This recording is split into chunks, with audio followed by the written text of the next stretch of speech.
যুদ্ধ অবসানের লক্ষ্যে ইরান ও যুক্তরাষ্ট্র একটি সমঝোতা চুক্তি করেছে।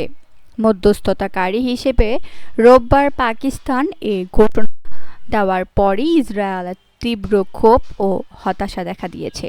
পাকিস্তানের প্রধানমন্ত্রী শাহবাজ শরীফ তার সামাজিক যোগাযোগ মাধ্যম এক্সে বলেন, আমরা আনন্দের সঙ্গে জানাচ্ছি যে যুক্তরাষ্ট্র ও ইসলামী প্রজাতন্ত্র ইরানের মধ্যে শান্তি চুক্তি সম্পন্ন হয়েছে।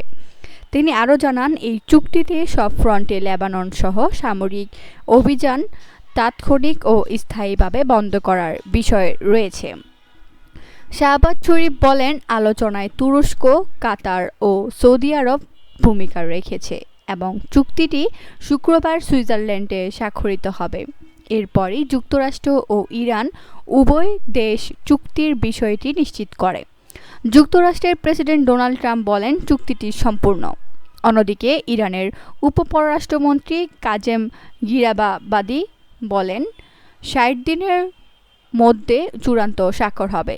ইরান ও যুক্তরাষ্ট্রের ঘোষণার পর ইসরায়েলি কর্মকর্তারা জানান, তারা এই চুক্তির শর্ত মানতে বাধ্য নয়।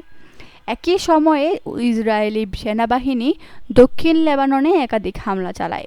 ইসরায়েলি গণমাধ্যমের প্রতিবেদনে বলা হয়, ইসরায়েলের প্রধানমন্ত্রী বেনিয়ামিন নেতানিয়াহু নাকি ট্রাম্পকে জানিয়েছেন, ইসরায়েলি এই চুক্তির দ্বারা বাধ্য নয় এবং লেবানন সংক্রান্ত কোনো শর্ত মানবে না।